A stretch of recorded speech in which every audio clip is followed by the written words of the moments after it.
Je suis sûre qu'il y a des femmes qui se mettent énormément de freins dans la vie. Exact. À cause des peurs, à cause des craintes, à cause des critiques.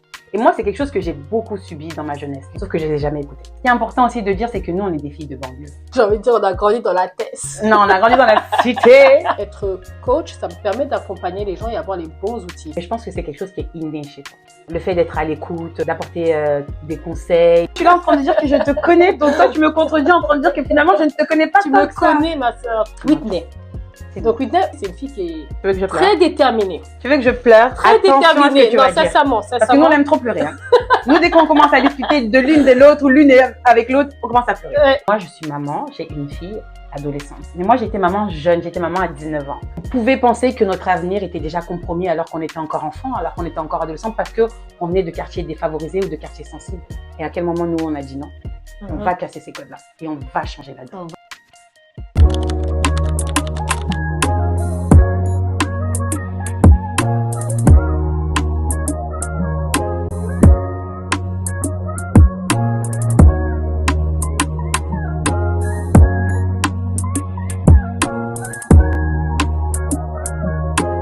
Bienvenue sur le podcast Presque Sœurs. Ou plutôt, Allemande Sisters. Moi, c'est Djeneba. Et moi, c'est Whitney. Ici, on parle vrai, on partage, on s'élève entre femmes d'ici et d'ailleurs. Parce qu'on est presque sœurs. Alors, abonne-toi. Bonjour à tous. Alors, avant de commencer cette première émission de podcast de Allemande Sisters, on veut avant tout vous souhaiter une très bonne année. Très bonne année 2026. Meilleurs vœux. On vous souhaite de belles choses pour cette année 2026. La santé, la réussite, le succès. Comment tu te sens?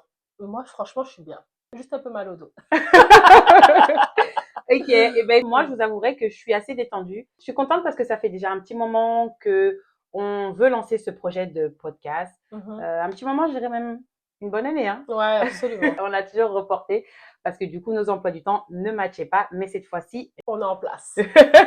Avant de commencer, on aimerait tout d'abord vous présenter notre podcast et la mission de ce podcast et surtout pourquoi nous avons décidé ensemble de créer ce podcast. Donc, je laisse la parole à Djeneba. Djeneba! Bon, alors ici, en fait, on a créé ce podcast pour partager, pour s'élever, pour créer en fait un espace sûr pour les femmes, en fait. Briser l'isolement et apprendre en fait des expériences des unes des autres. C'est vraiment la mission principale. Parce qu'on s'est rendu compte, Whitney et moi, en fait, qu'on avait énormément en commun. On arrivait à avoir des conversations profondes et des visions qui étaient très semblables finalement. Et on s'est dit, mais pourquoi pas pouvoir partager ça avec d'autres femmes et montrer un petit peu que même dans la différence, il y a beaucoup de similitudes et qu'on peut grandir ensemble. Ouais. C'est le fait que nous, avec Djeneba, on est très différentes, mais on est très complémentaires. Et on s'est rendu compte que lors de nos discussions, qui étaient des discussions quand même assez profondes, hein, ça prenait des heures des fois, on avait des réflexions qui étaient vraiment très pertinentes, avec deux points de vue différents, mais on arrivait toujours au même but. Et c'était fou parce que on arrivait à se convaincre l'une et l'autre de nos discours, de nos positions, tout en respectant bien sûr la position de l'une et de l'autre. Bienveillance, bien sûr. Bien sûr, toujours bienveillance, mot d'ordre. Et là, on s'est dit, mais en fait, pourquoi on mettrait pas ça devant, pourquoi on poserait pas ça devant une caméra? Parce qu'on est sûr qu'il y a d'autres femmes qui pourraient se retrouver en nous, dans notre parcours de vie, dans notre mission de vie, dans notre façon de fonctionner. Et d'ailleurs, en parlant de parcours de vie, 12 ans plus sur toi, Djeneba. Qui es-tu? Parce que moi, je te connais, mais eux, ils ne te connaissent pas. Oui. Donc, c'est important aussi d'abord d'expliquer le parcours pour savoir dans quelle direction on s'en va ensemble. De qui es-tu? Alors, écoutez, moi, je m'appelle Djeneba. Je suis une maman de 5 enfants. J'ai 38 ans. Je suis d'origine sénégalaise. Puis, dans la vie, ce qui me passionne le plus, c'est la psychologie humaine. Tu es passionnée, tu nous passionnes. Hein? J'aime ça réellement. Et aussi, dans la vie de tous les jours, je travaille en tant que cadre dans le milieu du transport. J'ai aussi comme profession coach professionnel pour but de responsabiliser, accompagner les gens pour qu'ils puissent performer tout en alliant le bien-être et l'harmonie. Dans le fond, c'est pas mal ça. J'ai quitté la France il y a quelques années pour venir m'installer au Canada. Tu venais d'où en France? Dans la région parisienne, Île-de-France. Donc, j'ai quitté là-bas pour venir ici au Canada avec ma famille, mes enfants, plutôt au Québec, on va dire. Et puis voilà, c'est un parcours d'immigration comme beaucoup peuvent le connaître. Et Parcours du combattant. Beaucoup parcours, peuvent le connaître, mais il faut préciser, c'est le voilà, parcours du c'est sûr combattant. que Voilà. voilà, c'est aussi ça fait aussi partie des Ouais. raisons pourquoi aussi c'est important de partager, parce que par exemple, on va bientôt en savoir plus sur Whitney aussi. Ouais. Mais moi, je suis venue avec une famille avec 5 enfants et je sais que ça peut être aussi assez. C'est pas la norme absolue. Souvent, les gens vont se dire, ah ben c'était parti, c'est que peut-être tu avais un travail là-bas, tu avais quelque chose là-bas qui faisait que c'était plus facile, mais non, c'est pas du tout le cas. Moi, je suis venue, j'avais pas de travail. Bon, c'est vrai que j'avais quand même eu de l'aide de la famille pour Mm. obtenir un logement avant d'arriver. Mais sinon, c'était vraiment tout recommencer, quoi. C'était À vraiment, zéro, ouais, hein. c'était commencer à zéro et puis sans savoir vraiment ce que ça allait donner. Donc, un petit clin d'œil pour les personnes qui ont envie de bouger des fois avec des enfants, n'ayez pas peur. Si Ouais. vous le ressentez, faites-le en fait. C'est possible. Vraiment. C'est possible. Mais ça, c'est important parce que par rapport à ce que Geneva vient de dire, c'est quelque chose qu'on va développer dans un prochain épisode. Mhm. On va parler de notre parcours d'immigration, comment on a fait pour en arriver là. Parce que ce qui est important aussi de dire, c'est que nous, on est des filles de banlieue. On est des filles de banlieue. C'est vrai. Et on vient de loin, tu vois. J'ai envie de dire, on a grandi dans la tête. Non, on a grandi dans la cité. Mais en fait, on revient de loin. Mm. On a grandi dans des quartiers populaires. Et franchement, ça nous a pas empêché de devenir celle qu'on avait envie d'être finalement. Ça nous Mhm. a pas mis des barrières. On n'a pas été non plus catalogués. On a tout fait pour s'en sortir. Mais ça, on va en parler dans un prochain épisode. Oui. Ok. Et toi, Whitney? Moi, Parle-nous de alors, toi. moi, je m'appelle Whitney. J'ai 35 ans et je viens de France aussi, de la ville de Lyon. Et je suis d'origine capverdienne. Je suis maman, j'ai une fille, une adolescente. On en parlera aussi dans les prochains épisodes. Et tout comme Geneba, j'ai fait ce parcours d'immigration. Je suis venue habiter au Canada il y a 4 ans. Voilà. Mhm. Je tiens à vous préciser, s'il vous plaît, que je suis résidente permanente du Canada. Hey! C'est très important.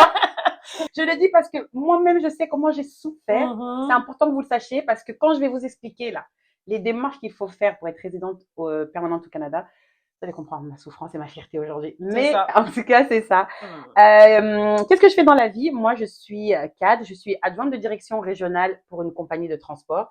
Et chose qu'on vous a pas dit, mais qu'on va vous dire, parce qu'ici, on se dit tout. Hein, on est presque sœurs, n'est-ce pas? Geneva et moi, nous travaillons dans la même entreprise.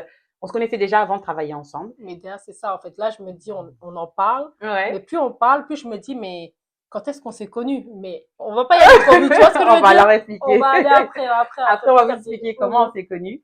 Mais en tout cas, on travaille ensemble. Donc, j'ai un poste aussi de cadre. J'ai fait des études en psychologie. Avant de venir au Canada, j'avais débuté une licence en psychologie que je n'ai pas pu terminer parce que je suis venue au Canada. Mais ça, on va en discuter. Ça fait partie des podcasts qui arrivent. C'est pour ça que je dis qu'il faut vraiment vous abonner et rester avec nous parce que c'est très, très intéressant.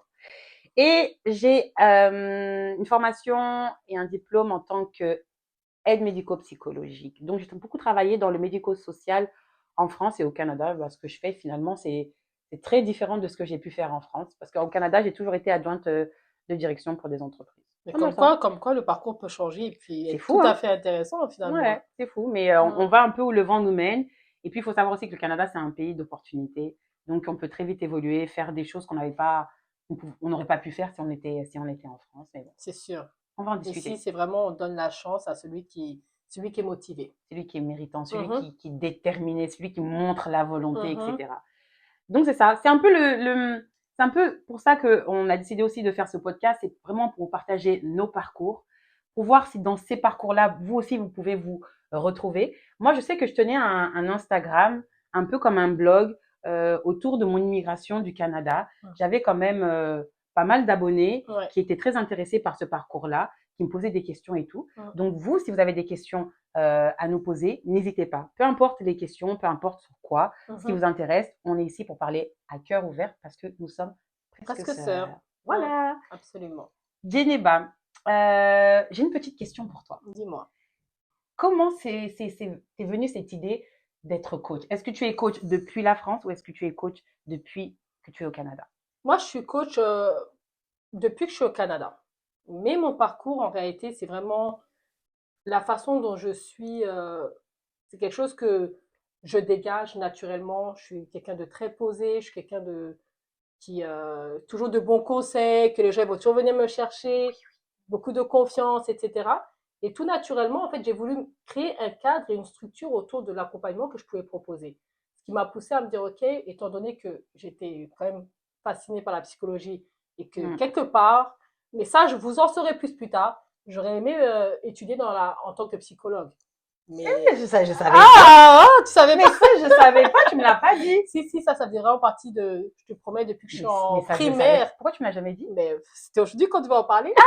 Donc là, depuis qu'on se connaît, c'est comme ça que tu veux qu'on parle devant les gens. Écoute. Moi, je suis là en train de dire que je te connais, donc toi, tu me contredis en train de dire que finalement, je ne te connais pas. Tu me connais, ma sœur. Non, mais peut-être que finalement, tu me l'as dit, mais j'ai dû oublier. Mais en fait, c'est quelque chose que réellement, depuis que je suis en primaire, on me demandait, tu veux faire quoi plus tard? Je dis que je vais être psychologue. Et c'est vraiment quelque chose que je ressens à l'intérieur de moi. Et les cerveaux ne fonctionnent pas de la même façon. Il y a des gens qui sont un peu plus mathématiques, d'autres un peu plus dans tout ce qui est réflexion et tout. Et moi, je sais que je suis vraiment dans cette partie-là, beaucoup d'analytique, etc. Donc, naturellement. T'aimes bien essayer de comprendre. Naturellement, en fait, je comprends, je suis beaucoup à l'écoute, etc.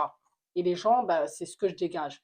Et le fait de ne pas avoir pu avancer dans la psychologie directement, je me suis dit, OK, être coach, ça me permet d'accompagner les gens et avoir les bons outils.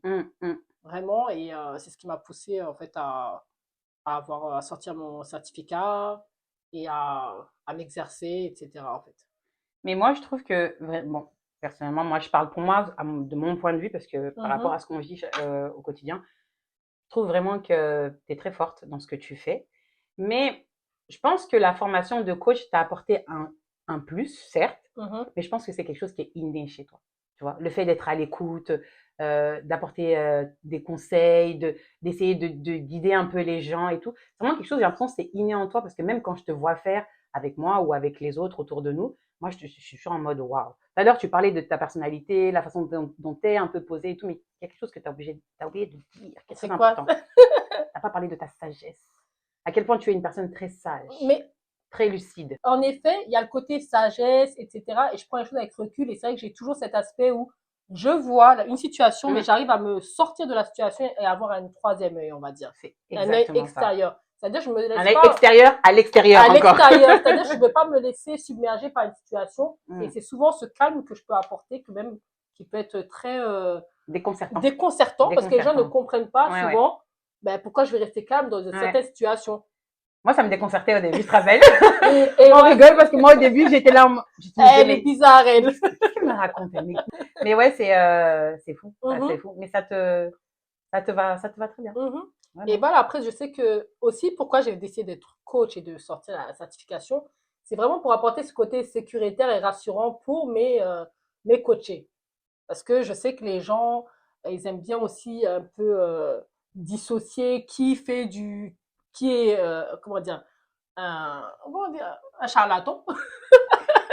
Excusez-moi des mots, mais souvent les gens se disent, oh, c'est un coach, tout le monde est coach de nos jours, coach etc. 2.0, quoi. Voilà, donc pour essayer de différencier, je me suis dit, pour rassurer mes futurs coachés, OK, je vais leur prouver, OK, que j'ai fait un parcours, un certificat, qui me permet de pouvoir vous accompagner, que je ne me suis pas juste levée un bon matin en me disant, tiens, je vais aller faire, être coach, comme ça. Je vais être coach et puis je vais donner les meilleurs conseils, etc., tu vois. En plus, il y a quand même beaucoup de coachs sur le marché. Je dirais, j'avais vu un article qui disait que faut quand même faire attention par rapport aux coachs qui peuvent nous coacher. Parce qu'un coach, souvent, va te parler selon son parcours de vie, tu vois. Exact. On avait parlé, on était assez d'accord sur ce sujet-là et tout. Mais, je sais pas, toi, c'est très différent. Oui, tu parles beaucoup avec ton parcours de vie, et puis beaucoup avec tes croyances aussi. Ça, c'est très important parce que nous sommes très ancrés sur nos croyances, sur notre foi. Donc, tu nous parles beaucoup avec tes croyances et ta foi. Et c'est sûr que moi, personnellement, c'est quelque chose qui me parle, la façon dont tu parles et tout, mais tu arrives à toucher beaucoup de monde. Vraiment beaucoup de monde. Et des personnes tellement différentes. D'une personne à une autre, c'est le jour et la nuit, quoi. Et ça, oui, c'est vrai. C'est vrai que même récemment, j'ai eu une situation comme ça qui m'a moi-même touchée parce que je me rends compte que je viens de l'Île-de-France. Mes parents d'origine sénégalaise, donc des émigrés. J'ai déjà vécu au Sénégal et puis dans d'autres parties de l'Europe et tout. Mais malgré tout, ici au Canada, c'est quand même une autre mentalité. Mais comme j'ai entendu une fois, ils parlent français, mais ce sont des Américains qui parlent français. Tu vois, c'est une nuance, c'est pas des Français, tu vois. Ouais. Parce que les gens, ils ont tendance à croire que, ok, c'est pareil et tout, c'est pas la même culture que l'Europe. Mais à côté de ça, quand tu te rends compte que tu arrives à connecter avec les gens et vous arrivez en fait à tirer une expérience tellement forte, tu sais, des émotions tellement fortes d'une conversation, à une autre. tu sais, c'est quand même assez intense, je trouve. Mais ouais, tout ça, on pourra le développer avec le temps. Ouais, on va le Mais développer ce dans qui les m'intéresse épisodes à là venir. tout de suite, Ok. Whitney. C'est Donc bon. Whitney, c'est une fille elle est Tu veux que je pleure? très déterminée. Tu veux que je pleure? Très Attention à ce que déterminée. tu Non, vas dire. sincèrement, Parce que nous, on sincèrement. aime trop pleurer. Hein.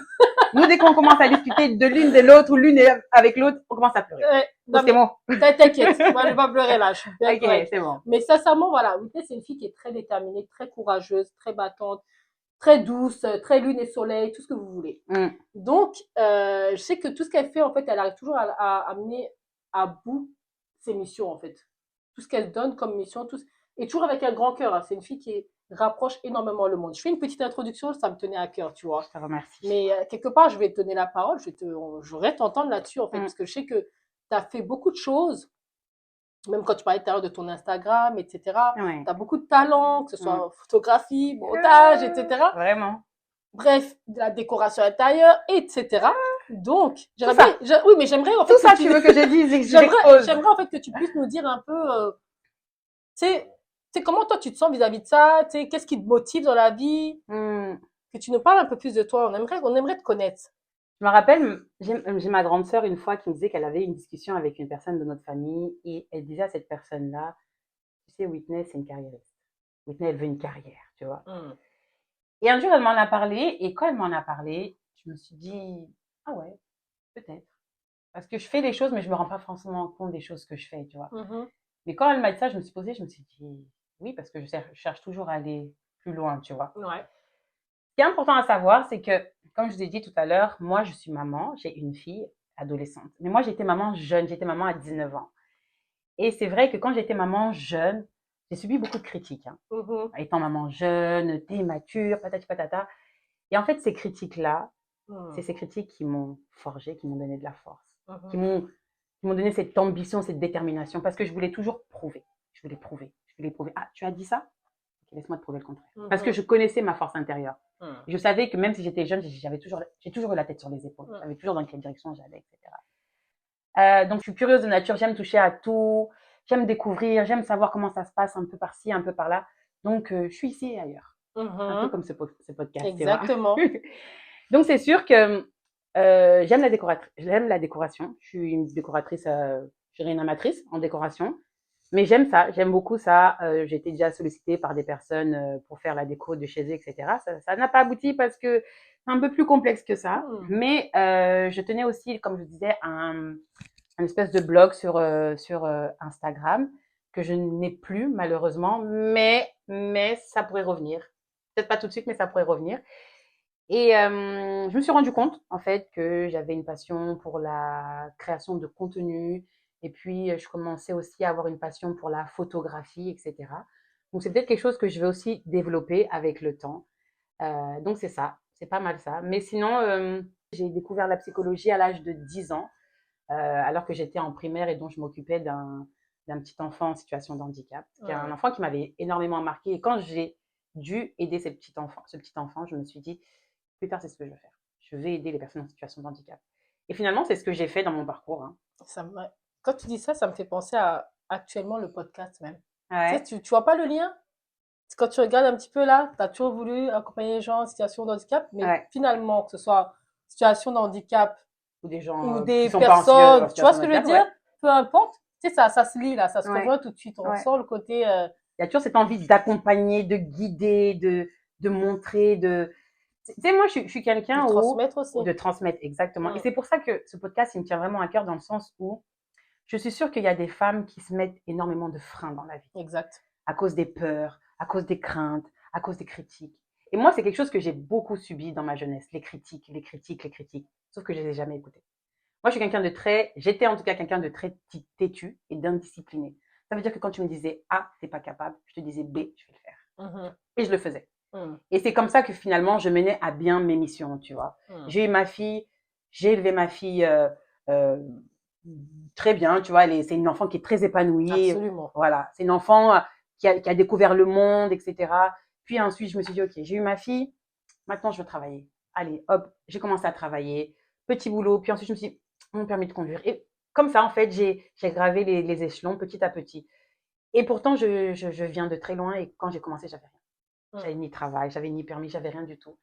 Et aujourd'hui, quand je m'assois et que je prends du recul et que je vois tout ce que j'ai accompli, ouais, je me dis, Whitney, tu reviens de loin, tu vois. J'oublie pas d'où je viens parce que c'est ce qui me permet de savoir où je vais. Et ça, c'est très important. Et on est là ici pour vous démontrer que peu importe d'où vous venez, d'ici ou d'ailleurs, tout est possible. C'est une question de détermination, mais tout est possible. Moi, j'ai toujours dit, si une copine demain vient me voir, elle me dit, Whitney, je suis médecin. Et que moi, finalement, j'ai envie d'être médecin. Qu'est-ce qui m'empêche d'être médecin? À part étudier. Qu'est-ce qui m'empêche d'être médecin? J'étudie. Peut-être que ça me coûtera plus d'efforts qu'à mon ami, mais rien n'est impossible. C'est ça. Rien. C'est pour ça que c'est important de savoir faire un travail sur soi. Ouais. Ça, c'est vraiment le truc qui fait la différence. C'est ça qui fait la différence. C'est de savoir à quel moment je fais ce travail sur moi, à quel moment je viens briser mes croyances limitantes, à quel moment je me responsabilise et je ne suis plus victime de ce que j'ai vécu dans ma vie, en fait. C'est ça, les À quel moment vous dites stop, finalement? Tu vois, parce que souvent, il y a des gens, ça, c'est quelque chose qui me chagrine beaucoup, il y a beaucoup de personnes qui vont se victimiser, entre guillemets, parce qu'ils viennent d'un endroit un peu défavorisé, qu'ils n'ont pas eu autant d'amour de leurs parents. Ils n'ont pas eu un schéma éducatif vraiment qui rentre dans les... Et souvent, ils vont rester bloqués dans cette croyance-là et se dire, ben, je ne pourrais pas y arriver de toute façon parce que je n'ai pas eu ce qu'il fallait. Mais sauf qu'on se condamne soi-même à ce moment-là. Et ça, c'est important d'en prendre conscience. Tu sais, quand on invite les gens à vers un changement, c'est qu'il faut qu'ils prennent déjà conscience que le changement, il commence de l'intérieur.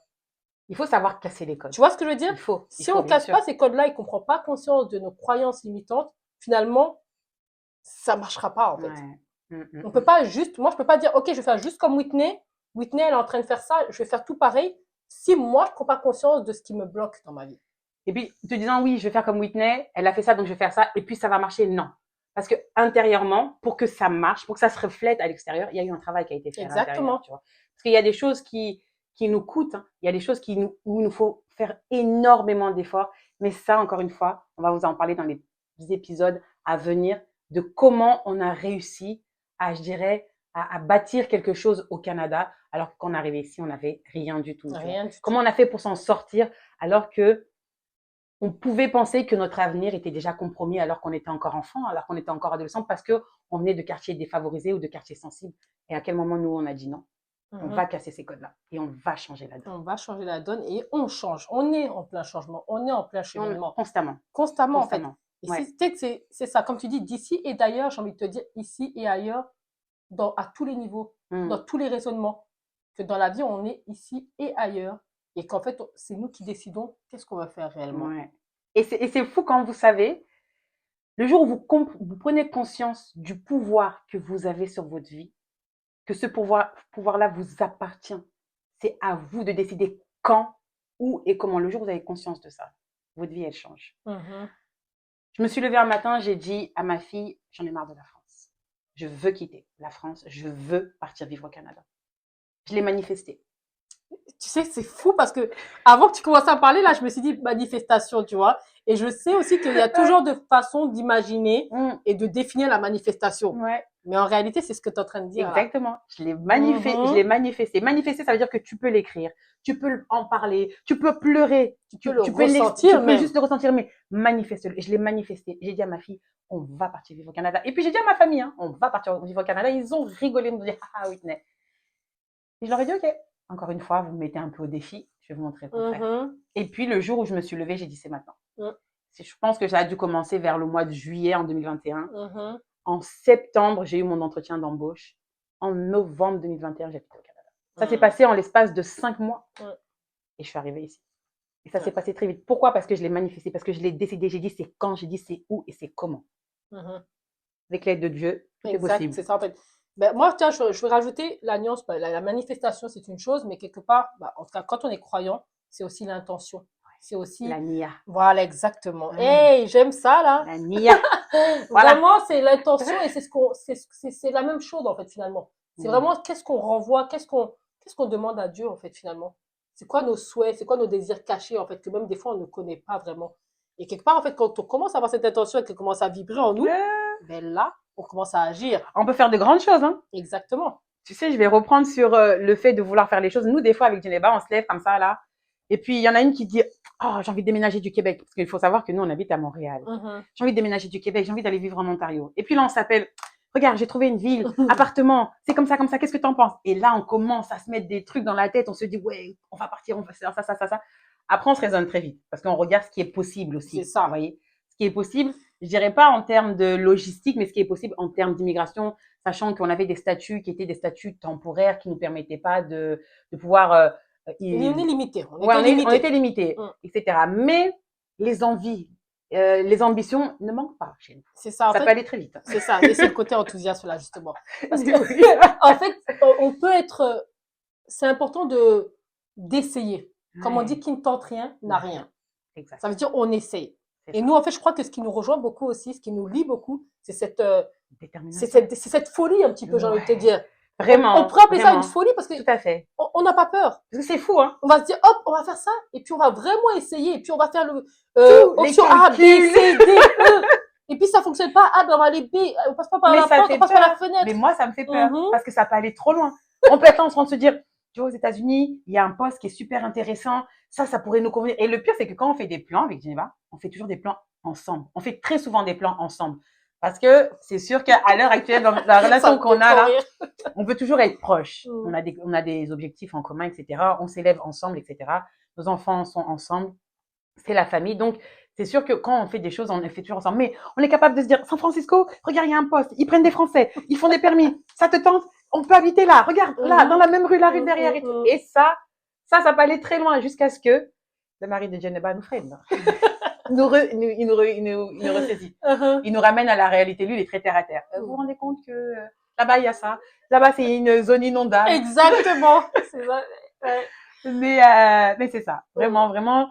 Ça va être un podcast qui va être très riche. Vraiment, je vous invite à nous poser toutes les questions qui vous passent par la tête. Comme on l'a dit ici, on est presque sœurs. On veut parler avec le cœur. Vous partager des expériences qui sont réelles. C'est ça. Geneva, elle est très appuyée sur tout ce qui est psychologie, etc. Moi, j'ai beaucoup d'exemples de vie à partager. On est vraiment très complémentaires. Donc, l'une ou l'autre, on aura toujours une réponse à vous apporter. Toujours. Mais tu sais quoi? Je repensais à quand souvent tu veux t'abonner à des gens. Ouais. Tu as envie de les suivre, etc. Moi, personnellement, je suis très difficile. Vraiment, vous me voyez assis ici, je suis très difficile. Difficile n'est pas le mot juste. Vraiment. Vraiment, je fais partie de ceux qu'on peut dire qui perfectionnent dans l'ombre. Ça veut dire que je ne vois pas souvent, je vais pas m'exposer. Et c'est pour ça que je trouve ça intéressant parce que aujourd'hui, ok, je le fais parce que je ressens que c'est nécessaire. Je suis là. Je partage et c'est bien ok en fait. Mais à celles qui peuvent se reconnaître, parce que par exemple, Whitney elle disait tout à l'heure, elle avait son Instagram, elle avait suivi par énormément de followers, on va pas dire le nom, mais il y en avait vraiment beaucoup. Et moi, je suis là plutôt très discrète dans ma vie, etc. Mais quelque part, on arrive quand même à fonctionner ensemble. Et là, on est l'eau et le feu. Ben c'est ça. Aujourd'hui, c'est l'eau, moi c'est le feu. De toute façon, vous pouvez voir notre tempérament là déjà. C'est comme ça. C'est ça. Donc là, finalement, on est là et puis je m'adresse à ces personnes qui, quand vous allez voir un podcast ou voir des gens qui parlent et qui se posent des questions, etc., n'hésitez pas en fait. N'hésitez pas parce que quelque part, vous allez apprendre des choses, vous allez entendre en fait peut-être des personnes que vous n'avez pas l'habitude d'entendre parler. Et c'est à travers ces expériences-là que vous allez peut-être vraiment vous reconnaître, ça veut dire vous chercher. Identifier, ouais. On cherche pas à ce que ça soit parfait, nos discours soient cadrés, c'est comme ça part dans ce sens-là. Non, ça vient comme ça vient. Et ça vient en fait de là d'où ça vient. Comme tout à l'heure, tu parlais c'est important de se souvenir d'où on vient. C'est ça. Et là, nous, on vient avec ce qu'on a comme bagage. J'en suis sûre que il y en a beaucoup qui vont se reconnaître. Exactement. Il y en a vraiment beaucoup. Nous, on revient de loin, je le dis encore une fois, on est très fiers de d'où on vient. C'est notre identité, c'est notre racine. C'est ce qui a fait qu'on est ce qu'on est aujourd'hui. Et ça, on va le porter à vie. Cap-Vert, Sénégal. Cap-Vert, Sénégal. En plus, nous sommes voisins, ma chère. Nous sommes voisins. Nous sommes les cousins. Mais vraiment. Et donc voilà, pour finir sur ce premier épisode de podcast, on tient aussi à vous dire que nous sommes sur TikTok, nous sommes sur Instagram et YouTube. C'est essentiel qu'on vous le partage parce que sur TikTok, on va faire des lives où on pourra échanger en direct, faire monter des personnes dans le live, vraiment discuter, communiquer. Ce dont vous avez besoin, on est là pour y répondre. Et du coup, sur Instagram, on va vous mettre tout ça en bas en description, que vous puissiez avoir toutes les références et bien sûr vous abonner et nous rejoindre dans notre team Almost Sisters. Donc, comme Whitney vient de vous l'annoncer, on termine ce podcast aujourd'hui. C'est la fin de cet épisode. Oui. Mais rappelez-vous que la valeur d'une femme ne se négocie pas parce qu'elle ne dépend ni du regard ni de l'approbation des autres. Ici, ce qui nous parle, ce sont nos valeurs. On marche avec foi, on aime avec amour, on se construit en famille, on grandit par l'éducation et on avance avec enthousiasme. C'est ce qu'on a appelé le FAF. Nos valeurs, les valeurs de ce podcast, les valeurs que nous souhaitons partager avec vous, surtout les valeurs que nous partageons entre Djeneba et moi. C'est ce qui nous lie, c'est ce qui nous rassemble, c'est ce qui nous fortifie dans notre relation, dans notre amitié. Voilà. Alors abonnez-vous et on vous dit à bientôt pour le prochain épisode de ce podcast Presque Sœurs ou Almost Sisters. À bientôt. Bye.